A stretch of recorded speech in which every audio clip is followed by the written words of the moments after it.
ഞാനിവിടെ സംസാരിക്കുന്നത് മതത്തിന് വേണ്ടിയോ പാർട്ടിക്ക് വേണ്ടിയോ അല്ലെങ്കിൽ ജാതിക്ക് വേണ്ടിയോ കണ്ട പാർട്ടിക്കും പള്ളിക്കും വേണ്ടിയോ ഒന്നുമല്ല.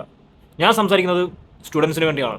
നീറ്റ് എക്സാമിന്റെ ക്വസ്റ്റ്യൻ പേപ്പർ ചോർന്നത് മൂലം ആത്മഹത്യ ചെയ്യപ്പെട്ട സ്റ്റുഡൻസിന്റെ നീതിക്ക് വേണ്ടിയാണ്. ജന്തർ മന്ദിറിൽ പ്രതിഷേധം ചെയ്തുകൊണ്ടിരിക്കുന്ന സ്റ്റുഡൻസിന്റെ ആവശ്യം എന്ന് പറയുന്നത് എഡ്യൂക്കേഷൻ മിനിസ്റ്റർ രാജിവെക്കുക എന്നുള്ളതാണ്. പക്ഷേ നിങ്ങൾക്ക് തോന്നുന്നുണ്ടോ എഡ്യൂക്കേഷൻ മിനിസ്റ്റർ രാജിവെക്കുമെന്ന്? ഒരിക്കലുമില്ല. കാരണം ഞാൻ പറയാം. ഒരുപക്ഷെ ആ മിനിസ്റ്റർ രാജിവെച്ചു കഴിഞ്ഞാൽ എന്താണ് സംഭവിക്കുന്നത്?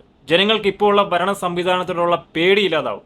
അങ്ങനെ പേടിയില്ലാതായി കഴിഞ്ഞാൽ അധികാരത്തിലിരിക്കുന്നവർ തെറ്റ് ചെയ്താൽ ജനങ്ങൾ വീണ്ടും വീണ്ടും ചോദ്യങ്ങൾ ചോദിക്കാൻ തുടങ്ങും, വീണ്ടും വീണ്ടും പ്രതിഷേധിക്കാൻ തുടങ്ങും. നമുക്ക് അവരോടുള്ള ഭയം മാറുമെന്ന് ഭയന്നാണ് അവർ ഇപ്പോൾ സൈലന്റ് ആയിട്ടിരിക്കുന്നത്. കാരണം അവരുടെ ആഗ്രഹം നമ്മൾ എന്നും അവരെ പേടിച്ച് മുട്ടുമടക്കി അവർ മുമ്പിൽ നിൽക്കുക എന്നുള്ളതാണ്. പക്ഷേ അവർ തൊട്ട് കളിച്ചത് പാവപ്പെട്ട കർഷകരോടല്ല, രാത്രിനെ പകലാക്കി കഷ്ടപ്പെട്ട് പഠിക്കുന്ന സ്റ്റുഡൻസിനോടാണ്. ഇതുമൂലം ആത്മഹത്യ ചെയ്യപ്പെട്ട വിദ്യാർത്ഥികളുടെ നീതിക്ക് വേണ്ടി അവർ സംസാരിക്കും.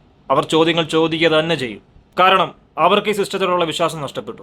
ഈ വിദ്യാർത്ഥികളുടെ ആവശ്യം എന്ന് പറയുന്നത് വളരെ ന്യായമായിട്ടൊരു കാര്യമാണ്. കാരണം നിങ്ങളിപ്പോൾ ഒരു സ്ഥാപനത്തിൽ വർക്ക് ചെയ്യുകയാണെന്നുണ്ടെങ്കിൽ നിങ്ങൾ അവിടെ ഒരു തെറ്റ് ചെയ്ത് കഴിഞ്ഞാൽ നിങ്ങൾക്ക് വാണിംഗ് തരും.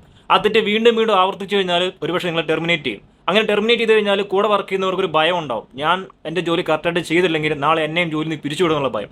അങ്ങനെ ഭയം ഉണ്ടെങ്കിൽ ആ സ്ഥാപനത്തുള്ളവർ നന്നായിട്ട് ജോലി ചെയ്യും, ആ സ്ഥാപനം നന്നായിട്ട് പോകും. പക്ഷേ ആ ഒരു ഭയമാണ് ഇപ്പോൾ നമ്മുടെ ഇന്ത്യയിലെ പല സ്ഥാപനങ്ങളിലും പല മന്ത്രിമാർക്കും പല ഉദ്യോഗസ്ഥർക്കും ഇല്ലാതായി മാറിയത്. കാരണം ആക്ഷൻസ് എടുക്കുന്നില്ല.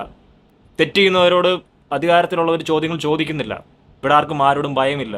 പബ്ലിക്ക് എന്താണ് പറയുന്നത്, വെറും കഴുതുകളായിട്ടാണ് അവർ കാണുന്നത്. ഞാൻ ഈ പറഞ്ഞത് നിങ്ങൾക്ക് ശരിയായിട്ട് തോന്നുന്നുണ്ടെങ്കിൽ എൻ്റെ വീഡിയോ നിങ്ങൾ ലൈക്കോ കമൻറ്റോ കാര്യങ്ങളൊന്നും വേണ്ട, നിങ്ങൾ റീപോസ്റ്റ് ചെയ്യാൻ ശ്രമിക്കുക.